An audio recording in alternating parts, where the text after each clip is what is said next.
Okay, we are live. Welcome to our live stream with Jonathan Rauch. Yes, you do not see Jonathan Rauch here yet. Jonathan Rauch will be here shortly. This is on his book. It's a book club that we did. So Jonathan asked us, reached out and said, would you do a live stream on his new book? It just came out February 4th, I believe. Cross Purposes, Christianity's Broken Bargain with Democracy. And so Matt, Elizabeth, and I spent 3 weeks in January doing this book club, leading up to this live stream with Jonathan, which we fully expect him to be on, as he confirmed. But while we're waiting for him, I thought we could maybe. Oh, here comes Jonathan right now. So just in the nick of time. Yes, Jonathan, we've got you.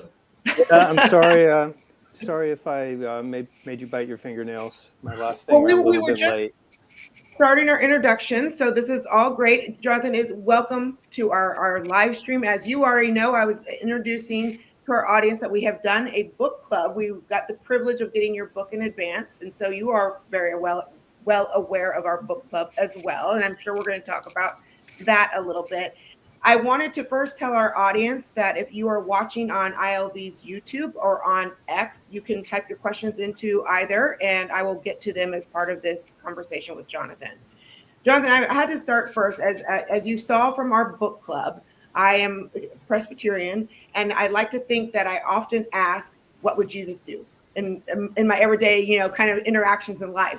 But when it comes to classical liberalism, I often ask, what would Jonathan Rauch say? And so I just really appreciate you putting these two things that are so important to me together into this book. It had so much meaning for me. Now, I know that the book just recently came out, and for our audience who has not either heard our book club or who have yet to read your book, the first question for you is for you to give us a synopsis of Cross Purposes and why you felt compelled to write it. Well, first, thank you for having me. Second, it is so interesting to be an author and be a fly on the wall, listening to the 3 previous conversations and hearing how complete strangers, except, well, Jennifer is a friend, but how you all react to the thing that I wrote. I'm in the communication business, and the first thing you learn is to succeed at communication, that failure to communicate is always the fault of the sender, never the recipient. So it's super important to know whether my message is coming across. There was one area in which I thought it didn't, which we can talk about. Most others it did, and so I'm gratified by that.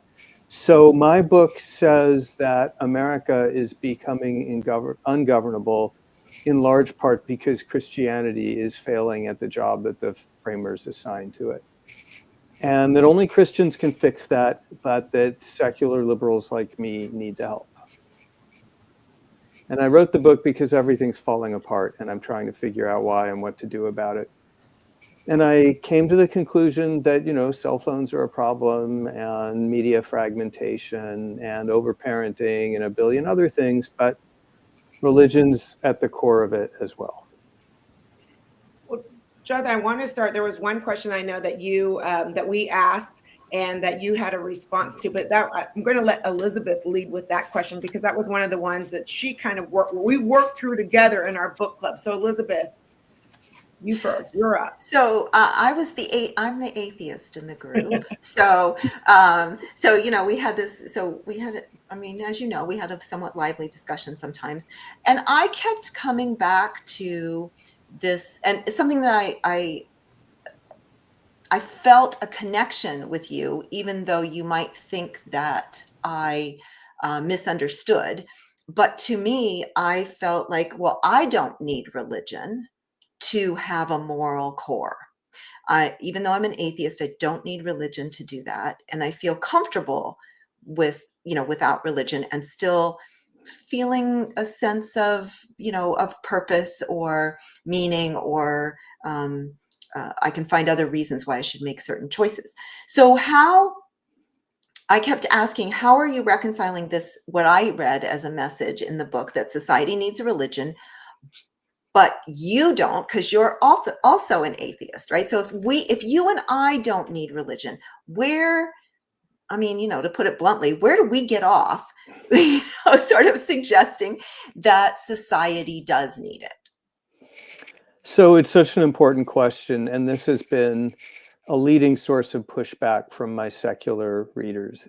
And another version, a similar question, which is, do we really need this crutch of religion to be good people? Wouldn't we just be better off without it and be good anyway? So my answer to that is in the book. And this is the area where I feel my message did not come across. And I'll tell you why. There's like 2 or 3 levels of response to this question. Am I a hypocrite? I really want to not be that person saying, I'm too smart to believe in God, but I'm glad those stupid people do because they need it.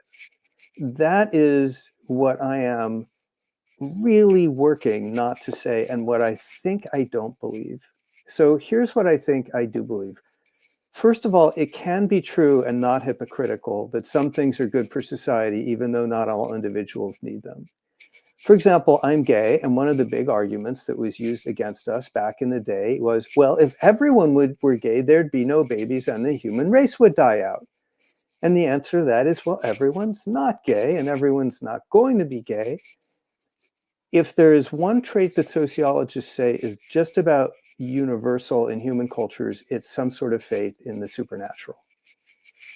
It appears that most human societies really need something like that, and most human individuals do, but that doesn't mean everyone does, and God bless you if you don't. So that's the first level. It's just, it's just empirical. Here's the second level. As you know, if you read the book, you guys did, I thought in 2003 we'd be better off with less Christianity and less religion because it would make people more rational and harmonious. After all, religion is the most divisive force in all of human history. Well, I was wrong. We just have to look at what's happened since then. Now, again, there are lots of causes. I'm not a monocausal person.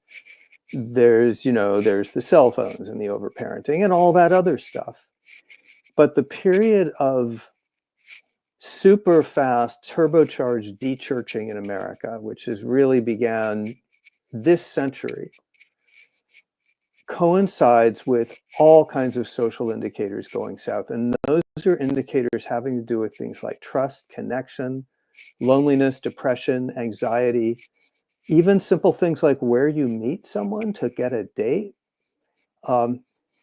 And it also coincides with the rise of a lot of pseudo-religions, some of which are kind of harmless, like maybe Soul Cycle. But although they're harmless, they don't begin to do the job that a 2,000-year-old rich theology can do in instructing us in a fully developed sense of morals, focusing on us on the transcendent things in life, educating and socializing children into that. Soul Cycle doesn't try to do those things. Even worse are the pseudo-religions that so-called secular people seem to need, but that ape religions in their structure. One of those is radical wokeness, something that the Institute for Liberal Values is very well acquainted with. John McWhorter and others have pointed out the Christian structure of this, even though there's no Jesus in it. It's got redemption, it's got original sin. And then there's MAGA and QAnon and that stuff on the right, which has also been raised to a quasi-religious status. A lot of Christians who are not MAGA say that the MAGA attitude toward Trump is idolatrous. And of course, you saw the appropriation of Christian symbolism on January 3rd and in Christian nationalism. So it turns out a lot of where people are going in place of Christianity is a whole lot more toxic. And that's bad. It is better to channel those energies into faiths that really do have some age-old wisdom in them and some social technologies for holding us together. So that's the second answer of why I think society is better off with Christianity, at least our society right now, than without. That's just, look at what's happened to our society. And then there's the third answer, the deeper answer. And that's the one where I really failed to come across in the book. You guys read aloud a passage where I say something like, I don't need religion or Christianity to be moral, to feel like I have a purpose in life, and stop there. I believe the very next sentence, which you guys did not read, is, but I'm weird. And it goes on to say that my frame of mind, first, is not only unusual, but second, I do feel that my atheism, my scientific materialism, means that I miss out on some of what Matthew and Jennifer are attuned to in life. I used to think that crazy religious stuff is a crutch, and rational people wouldn't believe it if they were smarter. And then I met Francis Collins. He's one of the greatest living scientists. He decoded the genome. He ran the NIH. He's not a dumb or crazy person, and he manages to do great science while also being attuned to this deep faith. And I've talked to him and glimpsed a little bit. It's like, when you're asleep on a train, you're dozing and you wake up and you see a sign flash by, but it's out of sight before you fully register. I've had that kind of glimpse through him and Pastor Tim Keller and friends like Pete Wehner and others, that they have an anchor in their life that I lack. So no, I'm not miserable. No, thank you, Christians. Jesus is not beating on the door of my heart. I'm not going to convert. I'm fine with being who I am. But in the same way, I'm not a parent, and I'm happy with that. I feel fulfilled. I understand that I am missing out on a part of the human experience by not being a parent. And I also understand I'm missing out on a part of the human experience by lacking attunement to the spiritual. So my attitude isn't everyone should be like me if they were only smart enough. My attitude is, they're very fortunate if they can be good and rational people and have this added dimension. John, real quickly, I think your mic is scratching on your sweater, so we're getting. Oh, is that? I'll just hold it. It's probably a crappy mic for this purpose. That's just a little bit better. We hear just a little bit of background. Okay, so I can switch to the computer mic. It might be better, actually. Okay. Let's see we what can let happens. Elizabeth respond to that as you're working on your switch there. Well, one thing I was going to say, at the very end, towards the end of the third episode, I sort of, you talked about sort of religion being a load-bearing wall, and sort of being construction-minded. I kind of got that idea where, like, not all the walls have to be, having the load-bearing wall then helps the rest of the structure. You have a lot of flexibility in the rest of the structure, right? But you don't have as much, and that religion, is sort of a societal load-bearing wall. And then I was able to go from there to, like, oh, it's kind of like being, sort of like enough people getting a vaccine, say, right? Like, then you can have, like, if somebody hasn't been vaccinated yet, or maybe they can't because they have allergies or, some other thing, you have this load bearing kind of thing, so that if, there's like, the, other free floating things, you have some kind of sort of a societal, kind of immunity with religion to certain things. And that kind of made me a little more happy with it's like, okay, I could kind of live with that. And I certainly didn't mean to say that, you were being hypocritical, because I think, like I would have to, I'm putting myself in that box too, like that I would be hypocritical and saying, like, oh, I don't need it, I'm too good for religion, I don't need that stuff, because I also don't, I'm not particularly interested in being converted or anything. So hopefully you weren't offended. Oh no, it is not better. We do not have any sound. No, he's on mute. I'm going to unmute. Oh, he's muted. Oh, okay. Be unmuted. Okay. So. John, do you see the mute on your end? No. With live stream. Yeah, you gotta love it. I guess it's probably better for you to plug your ear things back in or unmute yourself down at the bottom. So he probably would have needed to change his microphone or whatever. That's possible. Well, while John is doing that, I really like a lot of this is something that Matt had a lot of response to Elizabeth on this, and Yeah. we had a lot of talk about this was a big question within our Sure. so do you want to chime in there, Matt? Sure. So just a couple of things is, although your beliefs may not necessarily be in a religious, what maybe a traditional religious sense, is it not true that there are some core foundational beliefs that aren't necessarily empirical, or that do guide your sense of priorities, your existence, those kinds of things. And so you may have you may not necessarily see that in a religious context, but can you just kind of describe your own beliefs that aren't necessarily because of your religious tradition or upbringing or anything like that, but just core beliefs about yourself, about others, and about life? Gee, Matthew, that's a very small question there. Yeah. Describe all my core beliefs. No, just a few. That's what religion to some degree does. Is it gives you a coherent. You talked a little bit about this. A socially mediated kind of coherent approach to life, and I think that whether that's from a group or whether that's your own experience, your own things, what you come to believe. I think it's just important that people recognize that, yeah, if you don't believe that there's a God, you certainly believe that there's something. Well, describe, there may be something else that you believe that isn't necessarily in a theistic perspective. Well, I'll give another of my overcomplicated two-part answers. This is why I'm never on TV. I mean, there's a lot of things I believe, but for our purposes, for the big public issues, I believe that all men are created equal and endowed by their creator with certain unalienable rights, and that among those are life, liberty, and the pursuit of happiness.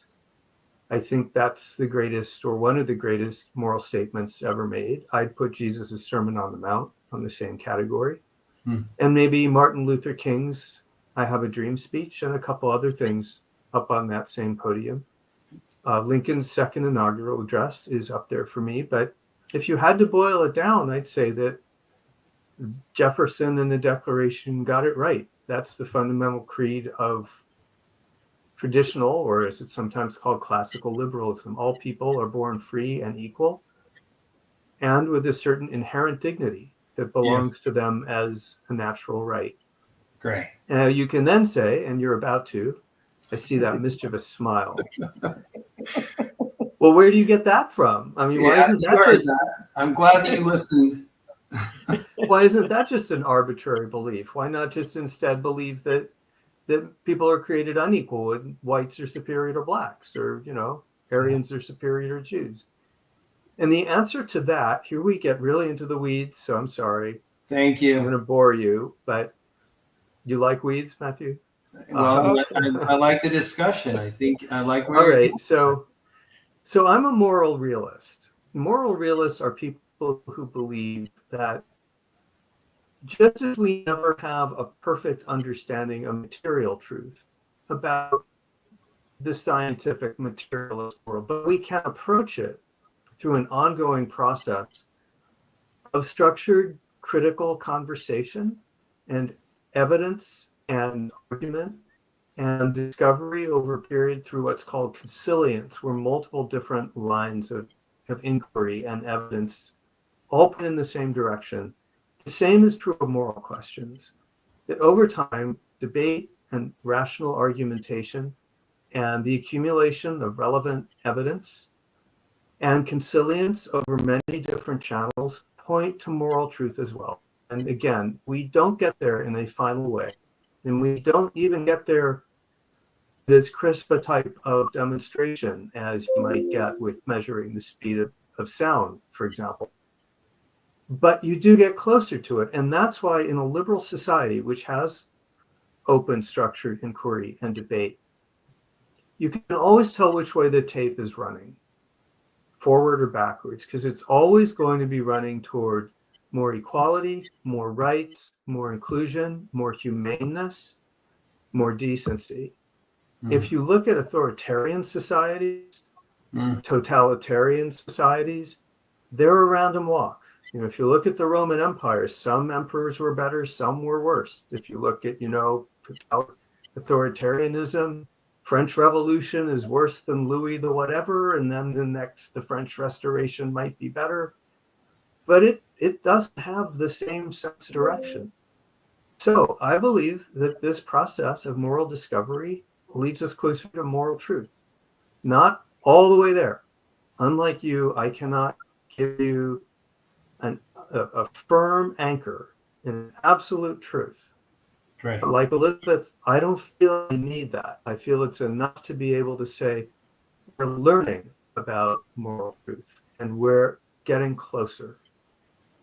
Does that help? Okay. Yeah, so it's an orientation more than a destination. As is science itself. Karl Popper says truth is a regulative principle. It's an orientation like north. You don't arrive at it, but it sets you on a course. So moral realism is this convergence of critical thinking, dialogue, kind of diversity coming together and figuring things out together, finding your way together. Yeah, and it says that in much the same way that over time we can learn more about the physics of the universe, in much the same way we have learned that slavery is evil. And yes, many different lines of evidence and argument and experience and huge amounts of human suffering.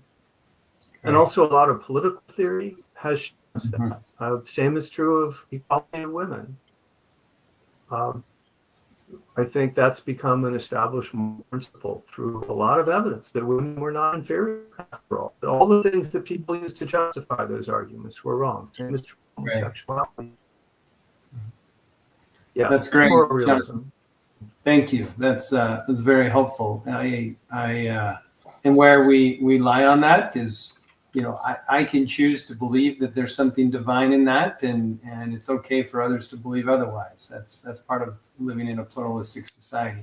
So let me ask you this, and I hope this is okay. One of the things that we did, Elizabeth talked a little bit about, some of her sense that we really don't need religion. That's part, and you're saying that from the book, the way that I understood it is that, it is a load-bearing wall. There is some need for it. Is this something that, where do you, Elizabeth, do you feel like you agree with Jonathan on that? Yeah, I mean, I definitely resonate with this idea of, sort of a moral journey, learning more and more, about how my morality relates to society, and how I can feel good about my choices, and that changes over the course of my life, but also, certainly there's been societal influences, historical influences, short-term, long-term, and I actually enjoy that journey. That reflective process is, almost like a meditative, sort of a prayerful kind of, if you will, like the substitution. I enjoy not having an answer a lot of times. I enjoy that discovery.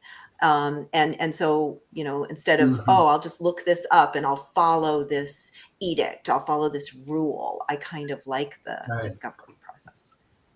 Gotcha. But I've got a question. Me too. Oh, sorry, Jonathan, go ahead.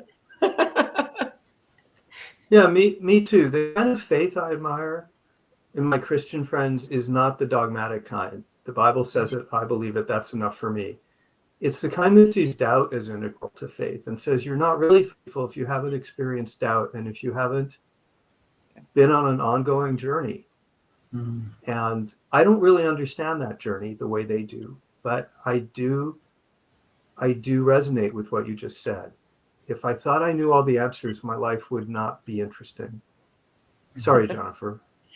Well, I was just this idea of moral relativism, relative. I can't even speak tonight. Anyways, why can't we organize around that? Why can't we all be Jonathans and Elizabeths and organize around that and around that journey? So my question throughout this, it kind of goes back to Elizabeth's question. The society needs religion, but I don't. Why is religion necessary just in general, whether you need it or not? I mean, if we can all just be, morally aligned, maybe create a moral alignment church or organization, why do we need religion? Well, you'd have to go ask a psychologist, anthropologist, or sociologist, or maybe probably neurologist or neurobiologist, but apparently we do.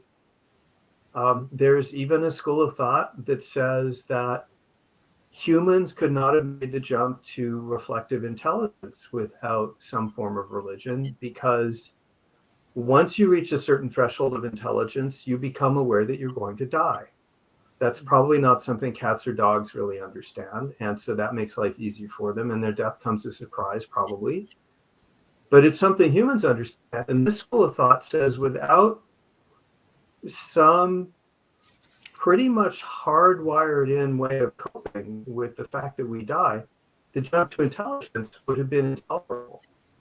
It would have resulted in an existential despair that would have wiped us out as a species. Now, I don't know if that's true. It's purely speculative. But the point is that, I've reached a point where I would not want to wish away Christianity or Judaism, for example, because I think there's a lot of beauty and truth in them. Huge amount to be learned. That's another point that we should probably talk about. My book is about Christianity, and it's addressed to Christians. It's not about religion.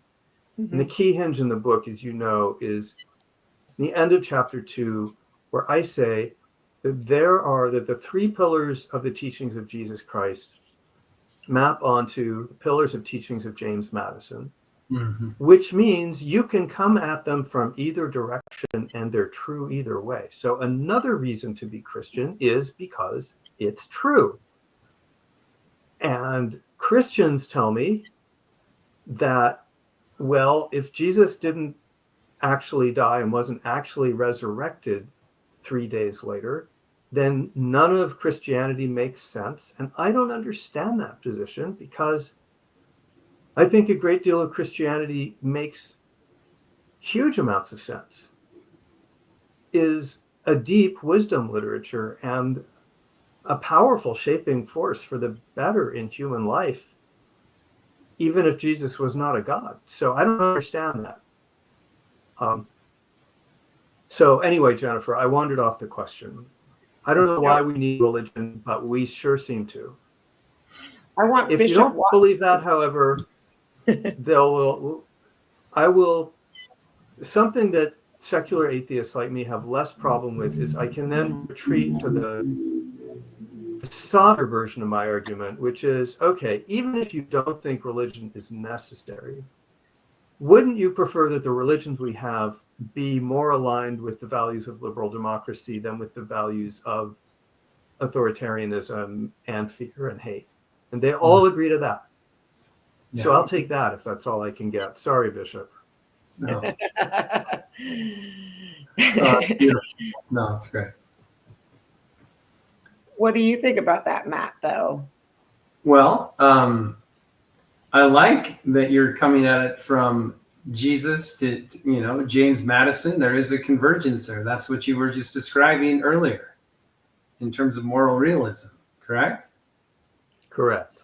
So it comes from both a theological, but also a secular and a secular influence or direction. and I think you know my next thought. You anticipate that very well. Is that you're right. I do believe that there's a convergence, and I do believe that comes from something divine within. And I understand that that's a religious or a theological perspective, and I don't want to impose that or suggest that anyone needs to believe that, but that's where that is. And I do think that James Madison was likely influenced by biblical teachings as well. I think the Bible was among the most quoted documents, during the Constitutional Convention and so forth, and so there is a little bit of there's a Christian, and I think this is what I'm hearing from your work, is that there is a Christian foundation to our country, to the United States of America, that is eroding because it's thin and because it's been sharpened, and it's and that sharpness has eroded its effectiveness in contributing to pluralism, and I think, and that's where I think I would agree with you. But it does raise the question: as society has become more secular, there have been some impacts, and it was great. I really appreciated how you articulated that. So the question then becomes: how do we avoid the establishment, the sharp establishment of religion, without preventing the free exercise thereof? How do we find that balance in those competing constitutional principles, where over the last 50 years or so, the establishment clause has been emphasized, but the free exercise maybe not quite as much? What are your thoughts on trying to find the balance there? Are we talking about law? And we're talking about or are we talking about more broadly in the culture? Yeah, just in the culture in general, as we've moved towards secularism, and that Congress shall make no law regarding the establishment of religion, nor preventing that, nor preclude, nor prohibiting the free exercise thereof. It seems like religion has moved out of the public square, or that it's not been as unifying as it has in the past. So how do we make sure that we have pluralism, and we're not imposing and using religion or Christianity in a sharp way? How do we do that? How do we balance those two things? Well, there's several threads there. One is the question of separation of church and state, and whether this is a Christian nation. I'm for the separation of church and state. It's not a Christian nation per se. It's that the founders thought you needed civil society to teach morals and Republican virtues, and they expected Christianity to do that job. You didn't have to be a Christian, but they knew that they had to rely on Christianity. And it's not doing that job very well today, because a lot of white evangelicals are going the opposite direction, narrowing the space for compromise and consensus, and joining the culture war. If you want to know how to bring Christianity more in line with the values of pluralism, is that what you're getting at? Just that there is that tension. That are there specific practices that you would recommend to balance the tensions between those competing? Here are the specific practices that I recommend to Christians, and I say this in my full authority as a homosexual atheistic Jew. So I'm sure you Christians will be delighted to take my advice. Here's what you guys need to do. Number one. I'm asking for it. Thank you. Number one, don't be afraid. Right. Number two, imitate Jesus. And number three, forgive each other. Right. If you do those three things, which I am reliably told are in Scripture and are at the core of your teaching, this whole country will be better off. And my guess is your religion will be more appealing to more people. Right. So those are my suggestions, and they're not original to me. They come from Jesus Christ. Thank you, Pastor John. That's much appreciated. Well, but seriously, I don't mean to be flippant, but as you know, in the book, I devote a lot of ink to the fact that your church is Yes. showing that those principles can be translated into everyday working relationships with government, other religions, and with the law, and successfully so. Yeah. This is not a theoretical exercise. The church's doctrine of patience, negotiation, mutual accommodation, and its doctrine of peacemaking, this bears real fruit in stuff like the 2022 Respect for Marriage Act, which strengthened the legal basis for my same-sex marriage while also expanding the freedom of religious liberty not to have to worry about losing tax breaks for staying outside of same-sex marriage. This is a win-win. This is expanding the space so that we can live together. And your church believes that's the work of Jesus Christ. And gosh darn it, I think they're right. That's great. Matthew, I was in Salt Lake City when I listened to the second or third of the book clubs. Well, you should have come see me. I was in Provo, actually. I read about that. Yeah. So I was there, and I was speaking at BYU about my book. And the very day before I was there, a member of the Quorum of the 12 Apostles, whose name Richardson, Matthews, oh no, I can't remember. Stevenson. Gary Stevenson. Their Elder Stevenson. Yeah, exactly. Spoke to the whole campus. That's like 20,000 plus people. Right. And he was there with the message of peacemaking as a duty for the church. Right. So like, this is not something the church is just thrown out there once and not paying attention to. This is something the church is really focused on. And to me, it's an example of how a church can use the doctrines of Jesus Christ and its own theology to increase the space for consensus building and compromise in America. So I'm going, yeah, okay. Let's try that. If all else fails for Christians, maybe they should try Christianity. Well, and before, we've got a few questions from the audience, but I wanted to just very briefly, without giving away too much of the book, that it relies on kind of three definitions: thin Christianity, sharp Christianity, and thick Christianity. Jonathan, do you want to give a sentence or two for our audience who have yet to get through your book on what each one of those entails? Yeah, we've actually already discussed them without the labels. So thin Christianity happens when the church loses its countercultural identity and gets unmoored from the teachings of Scripture and becomes a consumer option or a lifestyle choice and blends into the surrounding culture or just becomes a political agenda. And that's kind of what happened to the ecumenical churches in the last century. And they lost a lot of members as a result. They kind of faded into irrelevance. People wandered off. Sharp Christianity is when the church secularizes, but in the opposite direction. Instead of sort of just becoming a consumer choice and blending in and adopting consumer colorations, it adopts political colorations. And by that, I mean partisan politics. It effectively merges with the Republican Party and then with the MAGA movement and becomes an instrument in the culture wars. And it becomes, I call it sharp because it's very divisive and very polarizing. And it's not about peacemaking at all. And a lot of Christians say it's not very Christian at all, that it's idol worship that puts politics instead of Jesus on the throne.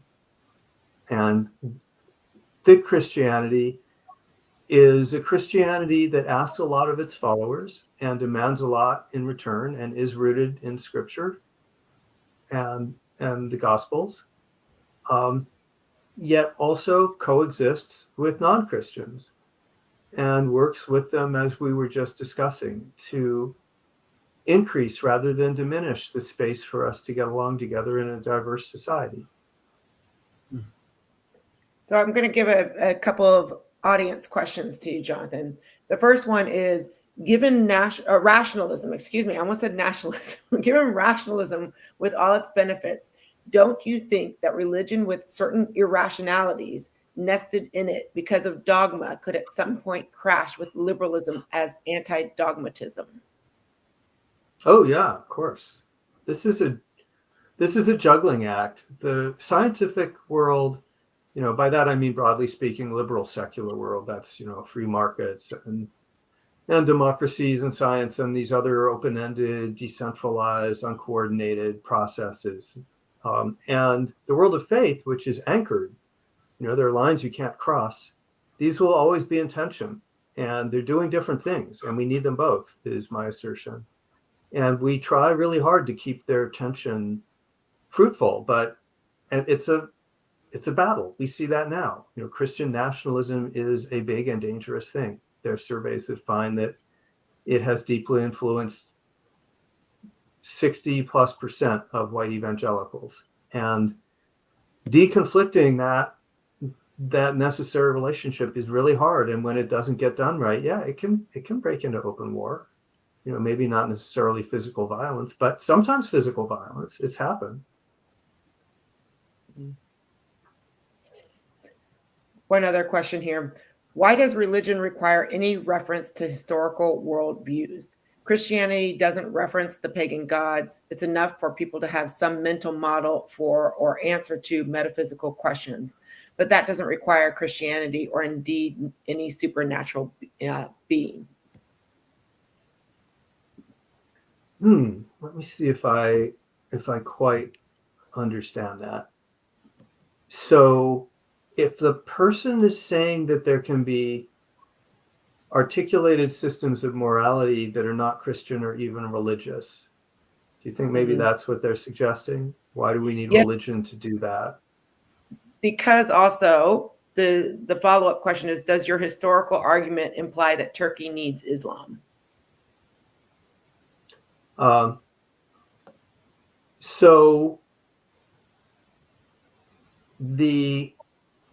I think there are secular traditions that are rich and deep, and my liberal tradition is one of them. It's not as old as Christianity. It kind of dates from roughly the time of John Milton and John Locke down to the present. But it is a vast and morally rich literature. There are wisdom literatures in the East which have varying degrees of religiosity. Yet, for whatever reason, it remains a fact that most of the great ethical systems that the majority of humans accept have some basis in spirituality. Now, I don't believe that, but I do believe there's a lot of wisdom in those traditions and that we should pay attention to them. So does Turkey need Islam? I don't know. I think most humans need something. My book is addressed specifically to Christians. I don't cover other religions. And I got my butt chewed off by Andrew Sullivan, who's a Catholic, when I recorded his podcast. How could I not talk about Catholicism and the Pope? And the answer is, apart from the fact I have 40,000 words and a word limit and a time limit, and you can't do everything, that in the United States of America right now, Catholicism, and for that matter, Judaism, and for that matter, Islam, are not the source of a major crisis in our politics. The source of that crisis right now is the white evangelical church getting out of alignment with core liberal democratic principles, which is making it much harder to govern the country. So I address myself to Christianity in America right now, and state no opinion on whether Turkey needs Islam. Elizabeth, our time is going short. You've got a great question that I've been waiting for you to ask. Well, so, in your book, you describe God, potentially as a cheat. I would describe it as, the use of a religion as, a heuristic. it makes decision making and choices easier, and we all have them, whether it's related to religion or not. And I'm wondering if you think maybe this sort of because I probably have said exactly that, a version of that, God is cheat. Do you think that's sort of a tenet of atheism, that's like, oh, it's like, oh yeah, you go ahead and use your cheat of God? Do you think that's maybe sort of is that one of our heuristics that we use? Do we use this, oh, God's a cheat? Yeah, probably. Yeah, I'm getting a lot of pushback on cheat because people are interpreting it to mean cheat as in lying, cheating, and stealing. Right. And I meant a cheat as in cheat code. Yes, like a heuristic. Yeah. I should have said shortcut. That's what or I was something thinking. like that. Yeah. But well, one of the things that we atheists say is that you can assert that your faith and God provides an anchor for your moral foundation. I guess I should say that it provides a moral foundation. And people like me just say, well, you've cheated in the sense of you've just assumed the answer to the question. You said there has to be a foundation for right and wrong, and therefore God must exist. And because God exists, there's a foundation for right and wrong. And we say, well, wait a minute, that's just circular reasoning. You're just assuming your conclusion. And then they say there's a book by Ross Douthat coming out called Believe, Why Everyone Should Be Religious, which really does make the case that the previous questioner implied, which is he really does say, if you're rational, you should believe in God. He doesn't say which God, but a God. And so there are people who say that, but I'm left with questions like, okay, well then who created God? So I don't find that the religious answer solves the logical riddles that bother me. Yeah. And, on a more practical level, like I want to say in response to that, why am I not enough? Why are we not enough? Why must you have a deity? Why must you have an afterlife in order to be good? I want us to be good enough, to be reason enough. I want you to love us, me, each other enough to be good, to be moral. And as we have fewer and fewer, religion seems, mythology, religion seems to have partly grown out of, and you mentioned this, explaining things that are unexplainable.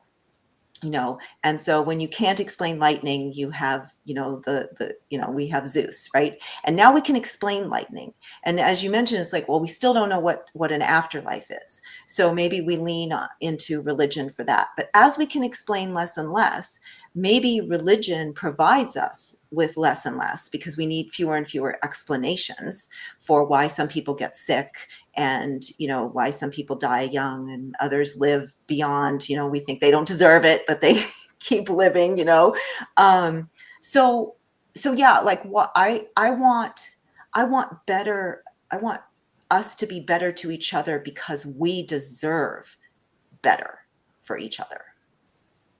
Am I being selfish? Can I quote? Well, this. Go ahead. No, please. Can I quote Jonathan Rauch?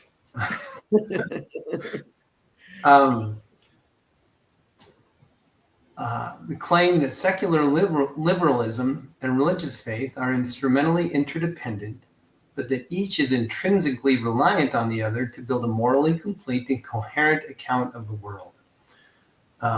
And the term that I appreciated you using was some of these factors are socially mediated. And so the coherence and the social mediation is where there's this interdependent relationship, the giving and receiving influence. This isn't a question about your goodness. There's plenty of evidence that there are a lot of good people who don't identify with any particular faith, But I think what I'm hearing, and the theme that I really appreciated throughout this book, was this theme of this interdependence, that there's a social interdependence that happens when we are in a community where there is a coherent belief system. How did I do? You did okay, but I make an even bolder claim. And this is something that secular people really fight. They feel defensive about this, as if I'm saying, that somehow that they're personally incomplete.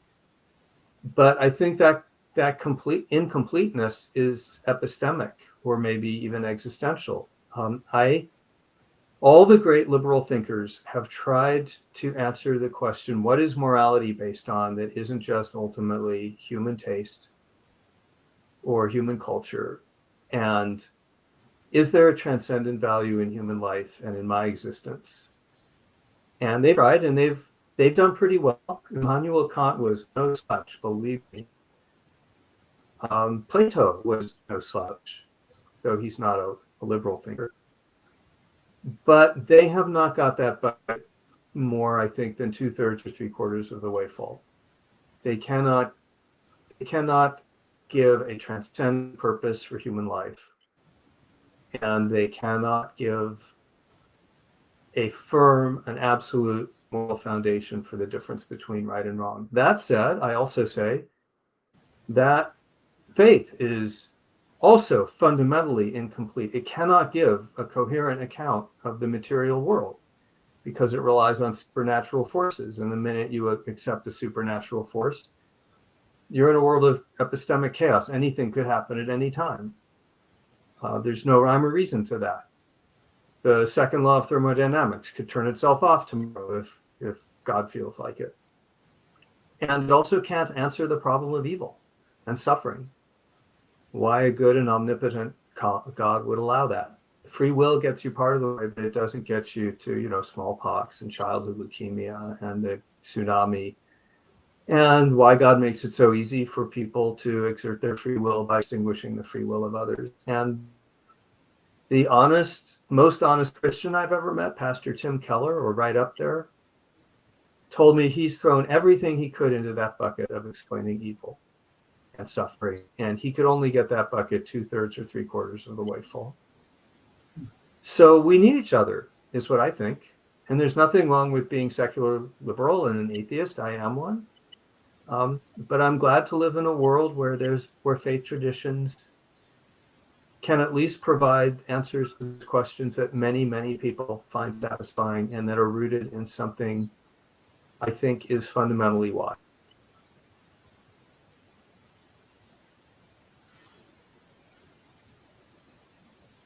You mentioned Tim Keller, and Jonathan, you froze for a minute. So if I'm talking over you, my apologies. But Tim Keller wrote a book on suffering. And I have to say for myself, who has seen some suffering, I think he went farther than 2/3 of the way. And I think we even linked to that book in one of the first podcast episodes. That was the one and only book, I would say, that from a religious, there's other books that gave me comfort, but from a religious perspective, that really kind of eased my mind. So I would give Tim Keller a little more credit than he gave himself. But I'm going to let Matt weigh in on this as well. I know that he's got. No, I appreciate that. I really enjoy this conversation and really appreciated your work. And I think I mentioned to you in one of the podcasts that what I see this book representing is thick journalism. That there's thin and sharp journalism as well, but getting past a stereotype or getting past a meme. And you did a nice job, I think, of describing your personal experience with your college roommate, but also with being at the University of Virginia and listening to the speech by President Dallin H. Oaks, and that was very interesting to me. And so as I think about, there's a parallel as you're describing thick Christianity, I'm thinking about thick journalism and just being thick in general, and what tell us a little bit maybe about your own thoughts about thick practices. How have you developed your own practice of not going thin, not going sharp, but this thickness that you have seemed to develop? I just try to stay curious and to report accurately. And to me, that's the core of journalism: curiosity and accuracy. There is a famous four sets of rules for journalism. I don't know if you'd call them thick. David Broder, who is a great reporter for the Washington Post, used to say the 4 rules of journalism are: be accurate, be clever, don't be too clever, and don't be too accurate. But curiosity and accuracy are really enough for me. You have to listen if you follow those rules. Mm. When my mouth is open, my ears are shut. Mm. And then finally, at some point early in my career, in my 20s, I made a list of aphorisms that would guide my life. And one of them was, I don't want to be a hot shot. I don't want to be a big shot. I want to be a deep shot. Mm. And that was based on getting to know some people in my life who I considered wise. Wisdom is a hugely underused word and a hugely neglected value. And it's not the same as experience or intelligence or expertise. It's its own thing that's scientifically documented. There's actually a science of wisdom. It's present and valued and cherished in every culture, and it's rare and it's pro-social. Wisdom is about seeing the world dispassionately enough so that you can help yourself and others around you navigate complicated problems. Mm. And in my 20s, I thought, okay, I want some of that. And so maybe that partly answers your question. Yeah. Well, it just I don't. That sounded pretty religious to me. Well, in the list of questions that you sent me, Jennifer, the first one was, so what is religion? And I emailed back and said, I don't have an answer to that question. Mm. So if what I just said was religious, maybe I'm religious. I don't know. Maybe You can so. tell me. I think just so. I some mean, things- Matt kept accusing me of waxing religious, basically, and I was like, "Oh yeah, that sounds pretty close to your own personal, again, your own journey, your own self-reflective process that that relies on some core values, right?" Mm. I think that what I'm hearing, both Elizabeth, you and John, and I think Matt and I, is it comes down to a thick relationship. And I think that we aren't seeing that in Christianity or even in our, secular realm as well, is that thickness. And I think that's what you're calling for, Elizabeth, is just to be loved, to love, to be a good person. And we're just, I don't know. I think that Christianity is broken, but I think that there are many other reasons why it's broke. Our society is broken as well, Christianity being one of them. But I think we're missing thick relationship. And maybe that's where thick Christianity comes in, is that it does provide, when it's thick, that those relations, that load-bearing wall that you mentioned, that kind of connective tissue that you normally wouldn't get without that kind of community to wrap yourself around. Can I ask a question that, we just have a few minutes here that might pull a little bit of this together? The cross purposes orients toward Christians. And your book, The Constitution of Knowledge, have you considered authoring a book on that might pull Christianity and atheists together, or different people together, about a constitution of faith? What do you think constitutes? No, I'm not a person of faith, but I've had people of faith suggest that you're not the first. Yeah. I'm not the person to write that book, but if my work helps stimulate you to write that book, I will feel very good about that. Okay, I may need some help. Yeah. You're a man of the Lord, Bishop. Well, as I thought about that, there's this thing called the Articles of Faith that kind of got my attention, and it is in some ways the Constitution, but I would like to get someone else's perspective on those Articles of Faith. So thank you. Well, I'd like to hear your voice and my message that I brought to Salt Lake City and Provo, and had the opportunity to say to some of the 12 apostles, is that your church has a message that our country needs right now. And your church's voice needs to be heard not just within the church, but in the larger country. So I would encourage you to write that book. I would too. It's already written. Amen, Matt. Touche. Well, Jonathan, we have taken up your full hour. Thank you so much for joining us. Thank you so much for the book for our audience. Again, the book is Cross Purposes, Christianity's Broken Bargain with Democracy, that you can now pick up pretty much everywhere. Jonathan, we appreciate you as always and look forward to having more of such conversations in the future. Thank you. Thank you. Thank Thank you. you. It was great.